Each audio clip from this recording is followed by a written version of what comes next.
Hey guys, this is BiT Shaman, and I am representing the Gem Hunters.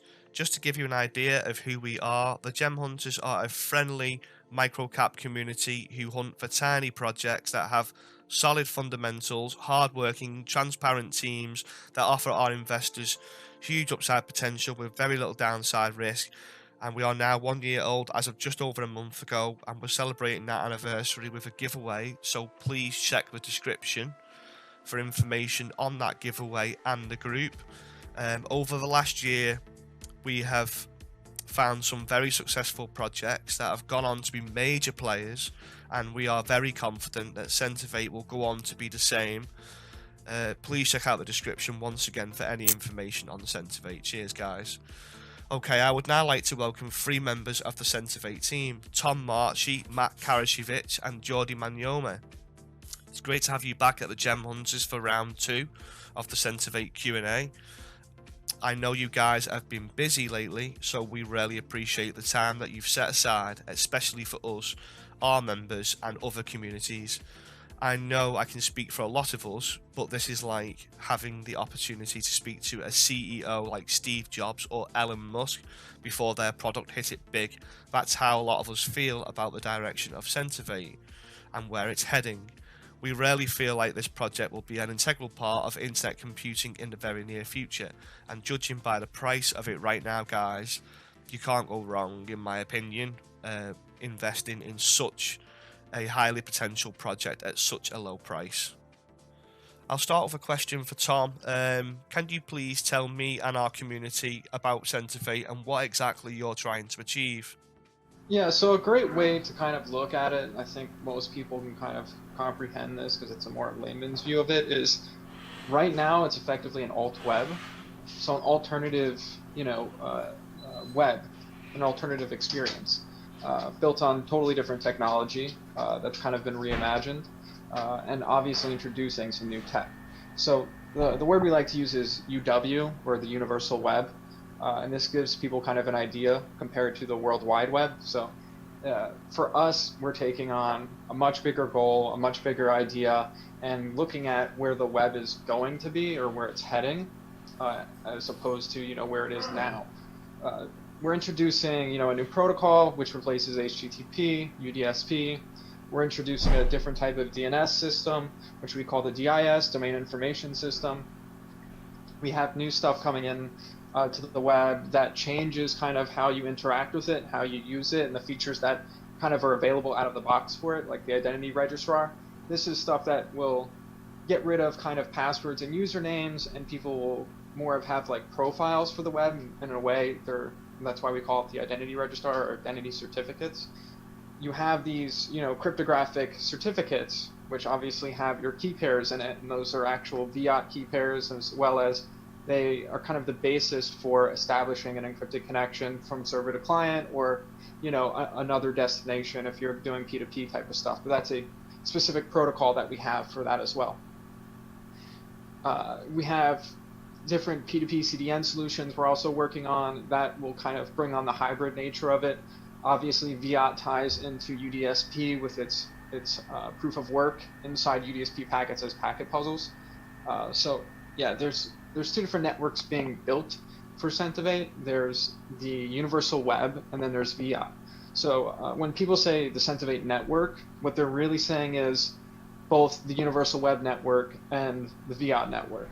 Our main focus now is the Universal Web and getting that all together and that all sorted. That's the centralized bits of it for the most part. There are decentralized components that will enhance the centralized ones, but our core focus is purely the technology side of that centralized portion. So people can immediately start hopping on, writing apps, providing services, so on and so forth, taking advantage of the tech. For example, if Binance wanted faster trading, or maybe you wanted faster trading at home when you're doing some day trading, a great way to kind of take advantage of what we have is to use that to send your messages to that end service. Obviously, that end service would have to adopt something like UDSP to fully take advantage of it. But yeah, I think that's a good intro. And yeah. Thank you for that extensive introduction, Tom. For anyone who missed the first Q&A we did, we'll try and get a link to that in the description, so you can actually listen to Tom in even more detail, introducing and describing what Sentivate is aiming to do. It's really interesting, and you might have to listen to it a few times to actually decipher what Tom is saying. His knowledge is just second to none.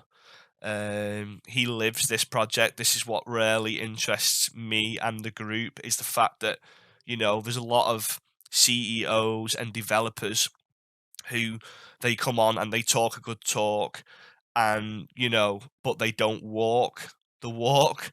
And Tom, you can see he actually lives this. This is what he does. This is his passion. This is his pride. And that's what's got a lot of people hooked on Sentivate, is the fact that you can really see that these guys are gonna really back up what they're saying, and they are doing. If you check the roadmap, you can see that they are fulfilling every single month. They are doing what they are saying, and this is something else that I've been stressing to the gem hunters, is that we've got to buy projects that are actually delivering the goods and doing what they are saying, and proving that they are doing what they are saying over an extended amount of time, not just during a 1 or 2 month period. We want to see teams fulfilling the promises over 6 months, over a year, and we want to see them carrying on. We want to see the momentum of interest and work going into the project, and that's the kind of project that we want to invest in. And I've said it before in videos, in the Gem Hunters, I want my money's worth. I want my investment's worth. When I invest in a project, I expect the team to work hard, and I expect them to deliver, and I expect nothing less for the investors. And so far I am happy with Sentivate.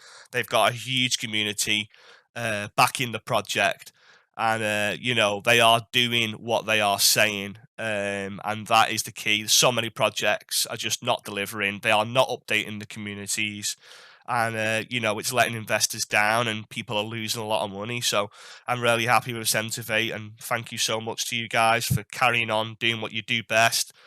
And we're all here, and we're all following you still. I'll move on to the next question. Matt, how do you view the current Bitcoin market? If I had to give one word, it would be bullish. If I had to expand on it, it would have to do with the fact that we have the halving approaching and only 321. We've actually recently cleared the accumulation zone for Bitcoin from around 3,200 bucks to 4,800 with very good momentum, might I add. So we should be heading into the next parabolic cycle from there very nicely. There's also more and more institutional kind of eyes that are getting into the space, getting more engaged, or even just wanting to get in, whether it be from actual custodian services, and then also the fact that we have also numerous emerging market kind of issues coming over the horizon here, from still a spillover from the '08 crisis. So I would say that all things considered, the market is looking extremely good, discounting any unforeseen future systemic risk. Yeah, I'd have to agree with you there, Matt. There has been some people calling alt season for the last 6 months, but we finally might be there. They might be right this time, and things are definitely picking up. It's crazy to look back in 2018, to end of 2017, beginning of 2018. The volume was just crazy, and the volume had really died towards the end of 2018, beginning of 2019, and things have really starting to pick up now, and there's still hope there, and people just need to stay focused, and not let it get to them. The market can really bring you down if you let it. Just need to be patient, guys. We need to wait, and just bide our time and be ready for the right opportunities. It would be a shame to throw your money away now, wouldn't it? Just before alt season. So just be careful, guys, and save your money. As I said earlier, just buy the best projects. Don't even risk buying anything that's not fundamentally solid or backed by a fully transparent, hardworking team. And I'd like to ask you the same question, Matt, but this time regarding to alts. In regard to the alt market, I would say that we've seen very good, really, allowing it to mature out of 27. The fact that for the most part, pretty much every major alt is positively correlated to Bitcoin, which should come to follow that we see a repeat of a lot of gains coming from Bitcoin appreciating in value, flowing back into the alts. It's kind of funny enough that the bulk of the crypto community strategy revolves around maximizing the amount of Bitcoin they can acquire. And one of the best ways to do this efficiently is by leveraging the alt market after BTC appreciates into devalued altcoins. Yeah, I completely agree. And as I was saying before, back end of 2017, early 2018, the volume in the alt market was just off the charts, literally. And things have really died down, but they are definitely picking up, and the momentum is definitely picking up. And it takes a long time for something so big, I guess, to finally pick up enough steam to really to be where we want it to be. But it's definitely getting there, and patience is paying off. And I'd like to ask you last question, Matt, regarding the recent wallet updates.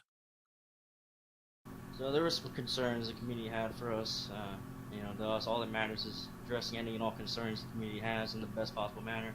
So there was some discrepancy about the kind of division and the allocation towards the team and advisor share for the leftover from airdrops that weren't fully disseminated during a lull in the bear market.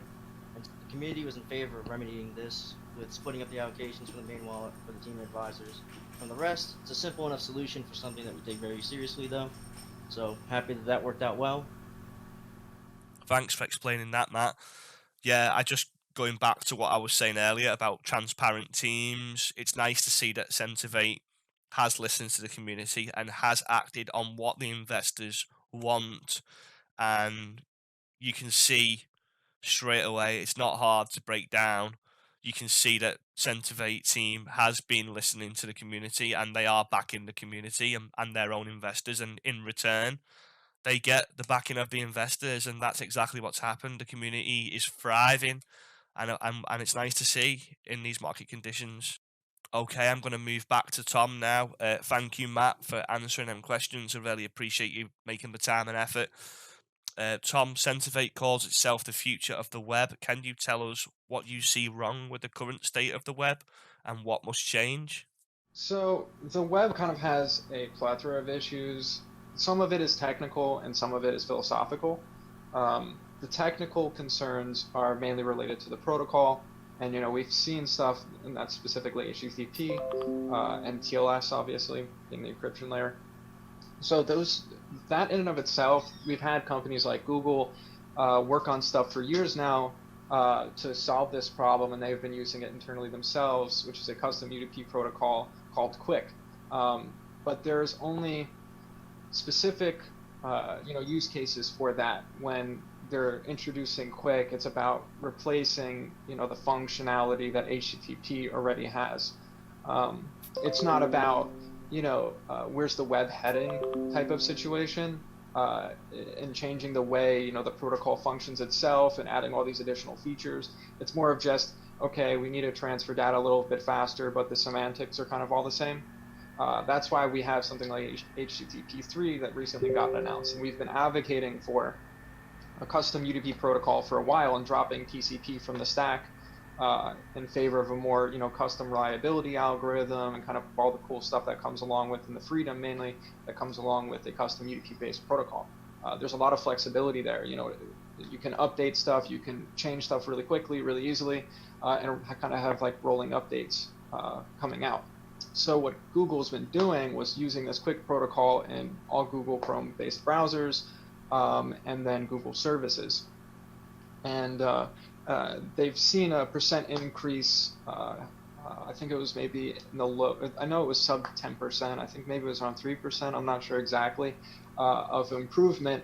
And obviously that means, money saved, but also for the client, a better experience, or potentially less bandwidth being used if they're on a bandwidth-based plan, which is a big concern, obviously, for anyone running on a plan that if you spend over a certain amount of GB per month, you have to pay obviously out of pocket for that overspend.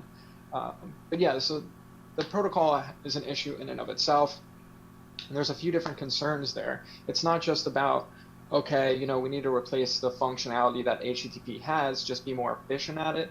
I think, and this is what our perspective is, and this is what we're proposing, is we're seeing where the web's heading, and we're designing a protocol that fits those, that view. So, for example, our protocol would be something kind of like, for any of the web devs out there, if you looked at WebSockets and you looked at HTTP and then you looked at Quick and kind of merged them all together, like for something for like a single page web application, a protocol that kind of solves all of those issues. And that's exactly how UDSP is set up. It's a bidirectional real-time connection that's supposed to be there for the lifetime of the application, the life cycle of the application. It's not meant to be immediately closed, but it can be. So it's very flexible. If you're just transmitting some assets and you want to close it immediately after, you could do that. But it's specifically designed to be a bidirectional real-time connection between client and server. So yeah, that's the one thing we're addressing, and we're designing these things to kind of meet the future needs, or kind of the bleeding edge needs of today, rather than, okay, let's just make the protocol better in the way that it functions already. So there's that thing. Then there's also the way DNS is. So I usually like to point out Minimalt as a great example of kind of a good attempt at, hey, addressing these issues and being like, here's some potential solutions to this problem. I think it's a great paper. I think they were kind of onto something, but the way they carried it out, obviously we don't agree with, but that obviously wasn't their intention. So for us, DNS, obviously we have movements like DNSSEC, but not all DNS is encrypted. There's certain issues with it, from a performance standpoint, from a security-based standpoint. There's certain problems, but these are technical issues. For us, our main concern was, from a technical perspective, how can we take zero RTT and make it kind of the default for the network, period? How can we take the act of having cryptographic certificates, instead of having it, you go to the server and you get it from the server, instead you would get it from the DNS, and you would get back, say, geolocation-based server info, but in a cryptographic certificate format.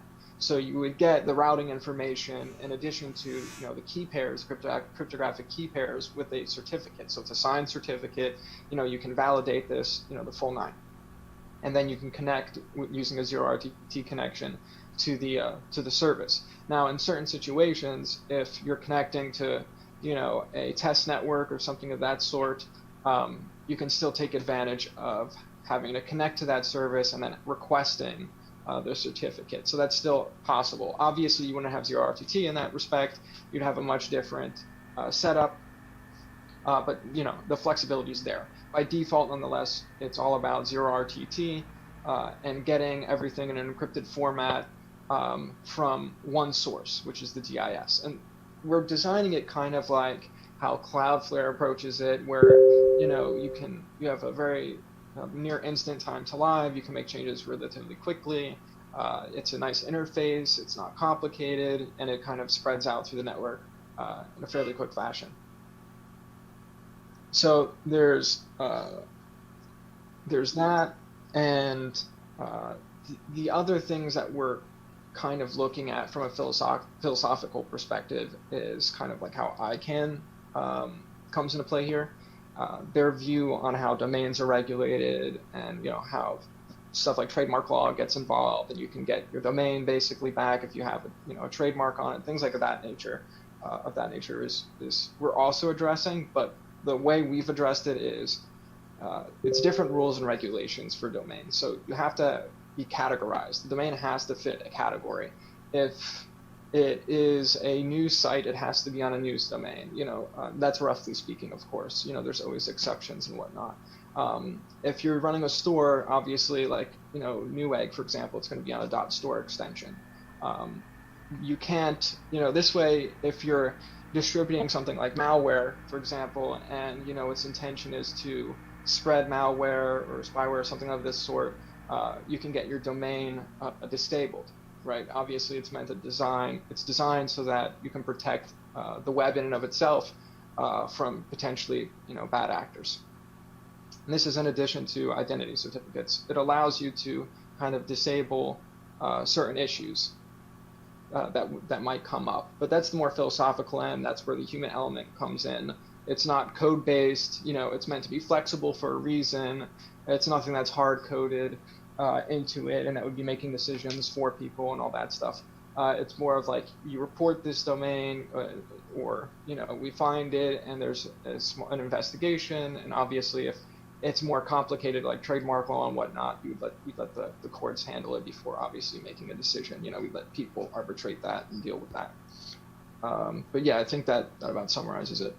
Thank you for answering that question, Tom. And just carrying on from that question, when will a web browser be available for public consumption? And what will we see in the browser that will change the way we see other browsers? Yeah, so the browser is going to be, it's a Chrome-based browser. It's forked from Electron. Electron is obviously its dependency.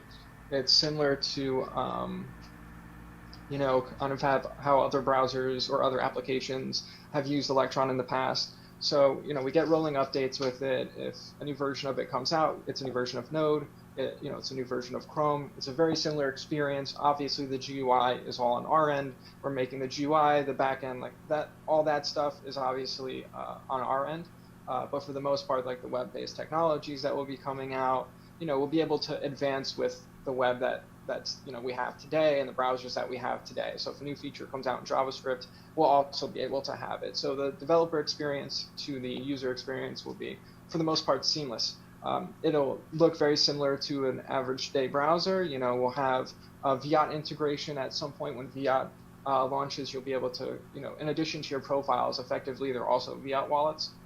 So it'll be a very similar setup to Firefox, to Chrome, but obviously more specifically Chrome. You'll be able to browse the World Wide Web as well as the Universal Web. You can do it at the same time. You can swap between the two. For the World Wide Web, though, you have to put in HTTPS as the protocol to view www sites. It has to be encrypted by default. We won't allow non-encrypted connections to operate on the browser. For us, you don't have to type in the protocol UW or anything like that. You can if you want to. You can also type in UDSP as the protocol if you wanted to, from a developer standpoint or even from a user standpoint, and it would obviously prioritize a universal web setup. For us, though, another thing that's coming into the browser, and you're going to see a very strike difference in the way applications show up on the universal web compared to the World Wide Web. For us, it's kind of like how Apple and Android kind of approach their application development. There's kind of like a default scheme or theme to applications, and they function a very specific way. We have the same setup. What we're using is, and we'll see this with the next GitHub push, is a bunch of materialized based components. So materialized, for those who don't know, is it's a design framework mainly pushed by Google. A bunch of kind of sites and applications have picked it up, and it's kind of like the leading design framework for today. Materialize is the one that we use specifically. If anyone were to go on Google and type in Materialize framework, you would see the ones we'll be using. That we've recently, one of the devs have been integrating Reactive-based components. That's Reactive, not React. Reactive is a front-end component-based, reactive component-based library written in JavaScript. I think it was originally developed under The Guardian, or from The Guardian, one of the devs there. A brilliant guy. It's a great framework. It's one that we chose over React. We chose it over Angular. We chose it over Vue. It's got a lot of that flexibility that we like, a lot of that kind of dynamic nature to it, but it's still robust enough to where, it gets the job done. So the way people are going to look at default sites and the way developers are going to develop on, say, HApps or on the universal web is a little bit different than the World Wide Web, but it's more finely tuned. So it'll be easier to create applications. It'll be easier to develop. It'll actually even be easier to use it, and they'll look better by default. You're going to have, all these different types of buttons that you can immediately do, and these different, nav bars, all with functionality already out of the box. So you aren't typing, and rebuilding components like nav bars and all this stuff from scratch for every application. You can immediately do it. You can immediately learn it. There's immediate documentation for it, and start rolling out applications relatively quickly. But yeah, it's going to be a very similar experience overall. For developers, we're actually focused on making, as well as users, but this is going to impact developers more. The development process for applications on the universal web will be substantially easier, especially for devs who are not designers by default, or who don't really play around with GUI design or don't really know about it. It'll be substantially easier. So if it's just let's say a kid in maybe high school or grammar school is creating a little web page or web app, it's actually going to look and function substantially better than what they would be able to develop and push. Even in this, if it's just a to-do list, it'll be much more complicated to do a to-do list on the World Wide Web than it would be on the universal web. The universal web, it'll be fairly quick, and it'll be more JavaScript based, and you're going to be writing HTML that's more of like reactive markup than regular HTML, regular syntactical stuff that doesn't really have any functionality. But yeah, we'll have the same benefits that the World Wide Web has, if without the downsides the universal web will have. But the way apps function will be, from developer standpoint, there'll be real-time based applications. You're going to have a real-time bidirectional stream up for the lifecycle of the application. So you're writing features in an app around that idea, but you can kill the connection if you see fit, if you think it's more efficient for the server for your specific application for it to end the connection and free up resources. You can do that from the server side or from the client side. So it's up to you to kind of decide as a developer, or if you're a company and you find that to be a better option for you for your specific use case, then you're free to do that. And we allow that for a bunch of things. From the DIS perspective, you can decide if you want geolocation to happen from the DIS, or if you want it to happen from your load balancer or your setup or your system or your network, or your application. Whatever you want to do, you have that freedom to do it. We don't want to force anyone into certain behaviors or actions that may limit the application's performance or capabilities. But yeah, for the most part, people will have a very seamless experience. It'll feel like everything else. It'll just have a lot of additional functionality and features that you won't find on the web today, or the web today simply isn't capable of, because again, like a lot of these features can be a feature because we're rewriting a lot of the base core technologies that the web relies on today. For example, the protocol. On the web today, if you wanted that real-time aspect to it, in addition to transferring assets, you're talking about obviously an HTTP connection, HTTPS, and then a WebSocket connection, right, a secure, so WSS. And for us, you don't have to do both. You would just do one in our case, which is UDSP.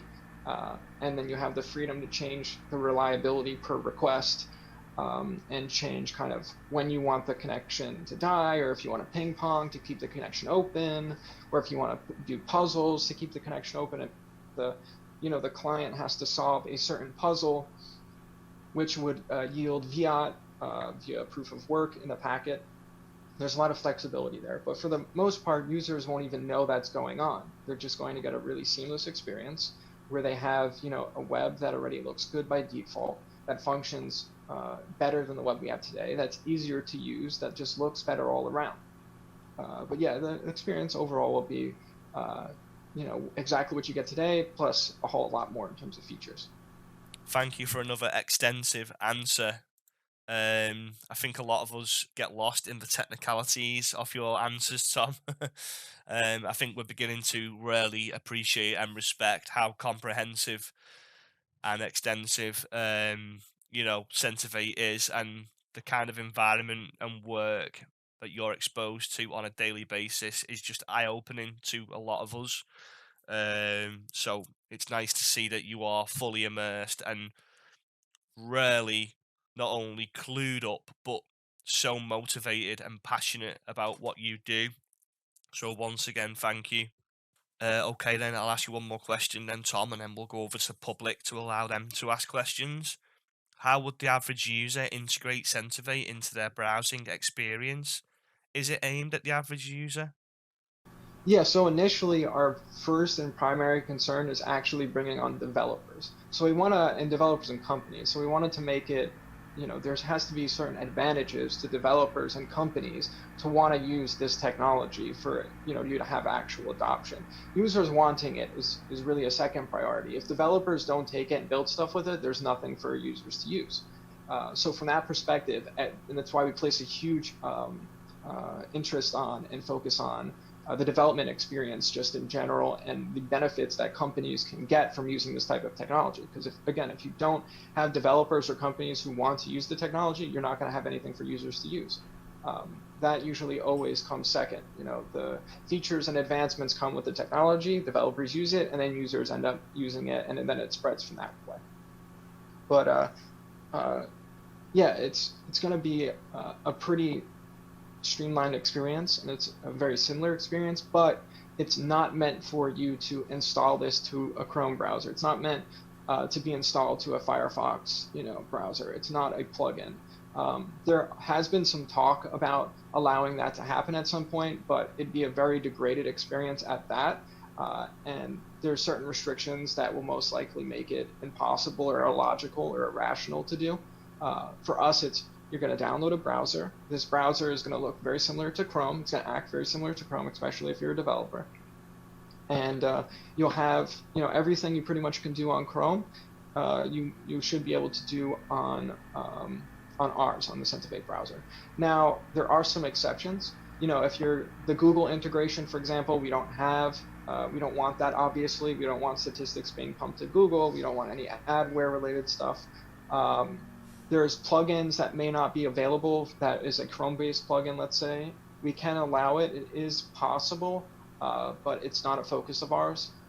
We might play around with it to allow other, developers to write plugins. Obviously, that's a thing for us, but already existing Chrome-based plugins is a different topic and a different conversation. We'll definitely allow plugins to be created by developers so that the browser experience can be somewhat modified. Now, there's going to be a lot of security on that, for sure. Obviously, we don't want people to somehow get a plugin installed automatically like Chrome has had, I think, in the past, or other browsers have had in the past, where they installed this plugin and then some code was being loaded over that they didn't want, and it resulted in compromising, let's say, your passwords or something of this sort, which is definitely not unheard of, from even plugins for WordPress to plugins for Chrome, the plugins for Firefox, where they're taking credentials or phishing credentials effectively right from your browser, right from your end, and then sending the credentials someplace else. Obviously, we don't want that to happen. We want to make sure that we put in protections against everything like that. But yeah, the browser experience is you install the browser and then you use it. There's going to be certain exceptions to that rule when we look at mobile, for example. We want to have integration into the Apple Watch at some point. That's one of the devices we recently got, and we're kind of exploring to see how we can more effectively integrate it into stuff like the Apple Watch or like IoT devices, Raspberry Pi, things of that nature. But the mobile world is going to have kind of a hybrid-esque approach, mainly just because that's the way the setup is for mobile. You have these frames instead of, Electron on it and whatnot. But yeah, it'll be a fairly seamless experience, fairly easy experience with, the idea that it's going to be you install the browser. You're not using a Chrome browser to do this. You're using a separate browser. Just to butt in, sorry. Also, Tom mentioned the RFIDs that we will be testing as well. Right. Yeah. So this is kind of a bit disconnected to it, but one of the things we also picked up was RFIDs for access control systems and for signing into systems with a card, let's say, from afar.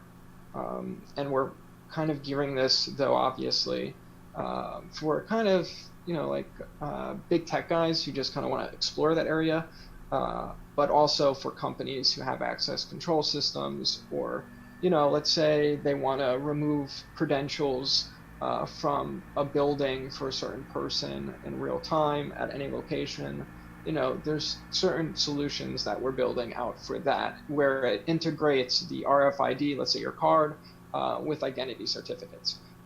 There's some additional protections on top of it that we're allowing, like um, an encrypted storing of it, so that when the system reads it, you have to type in, a certain code to unlock it, or let's say Face ID, or a thumbprint, things of that nature to further secure the information on the card itself. So if someone scoops the card from afar and reads it, your credentials aren't immediately lost. There's additional protections on top of the data to ensure that if someone does scoop it, it's fairly useless and it's just encrypted and they can't really do anything with it. Okay, guys, we're going to take a short break there and move over to public questions. This will be done via the Gem Hunters Telegram chat. Please make the most of this opportunity, guys. If you want to ask the team anything, please do so. Tom and the team are on board now in the Gem Hunters, where you can ask them anything via chat, and be rest assured they will answer extensively. And so take this opportunity and use it wisely. If you've got anything to ask, please do. I said earlier today, Tom and the team are very passionate, and they live to deliver. Their goal, their passion, their obsession is to create that product that they are putting all this time and effort. You can see a mile away that certain teams are genuine and they do want to fulfill their goals.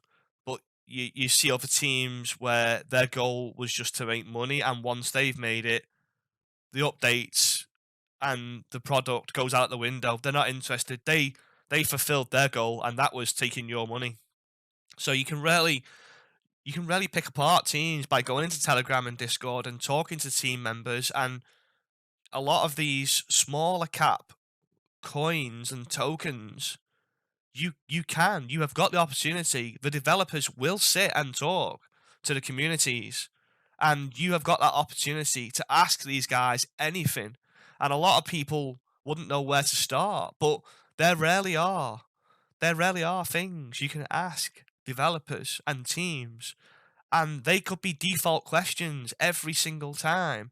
And depending on how a team or a individual in that team reacts, could depend on whether you invest or not. I mean, look at Tom now. Tom would sit here all day. Tom would sit here all week talking about Sentivate.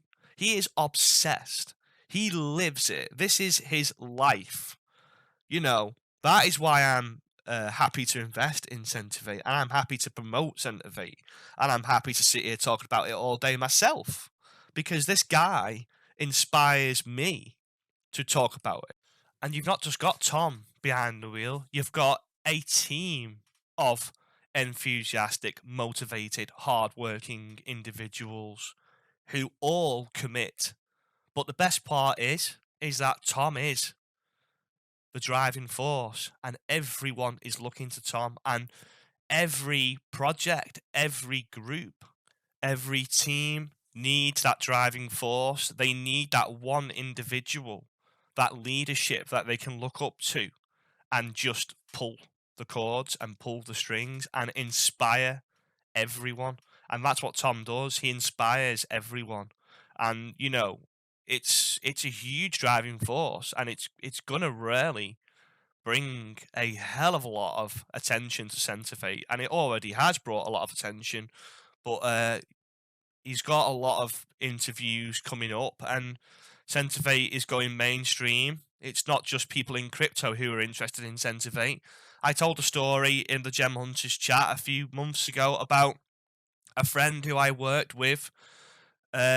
He actually told me about crypto, not realizing that I was involved in crypto, and I listened to him for 10-20 minutes rambling on about, what he thought he knew. And then I told him, well, I am actually invested in cryptocurrencies. And then he started asking me, well, what's good to invest in right now? And I told him about low caps and how much money you can make from investing in such small market capital projects with high potential. And I told him about Sentivate. I gave him the website, and he went home and he sat there all night reading the website, the white paper, the roadmap, the team information, and he came in the next day and told me he had bought $5,000 of Ethereum just to buy Sentivate. And I couldn't believe it. I didn't believe him. I didn't believe him. He had to get his phone out and show me the buy orders for me to believe him. And he showed me, and I couldn't believe it. I still can't believe it. I've told this story 20 times, and I still can't believe it. That is how good Sentivate is, and that is the power of fundamentals, passionate, transparent teams, and projects that deliver continuously, not just for a month or two, but continuously, over and over and over, because you can't question any of this now. You can't question Sentivate on if they have been delivering, if they have been doing what they have been promising, and if they are fulfilling, the project's destiny. And that is exactly what they are doing, and everyone is bullish. They've got a huge community, as I've mentioned earlier. So I'm really happy, and I'm excited. Everyone needs one or two projects which really excite them and motivate them in the crypto space, and Sentivate is definitely one for me. Thank you guys for listening to this Q&A. Really appreciate the team coming on board, spending time. They actually spent over an hour talking to the Gem Hunters and local communities and answering everyone's questions, and it's unbelievable. And they could have spent even more time, but we had to draw a close to it in the end. But thank you so much, guys, and I'll catch you on the next one.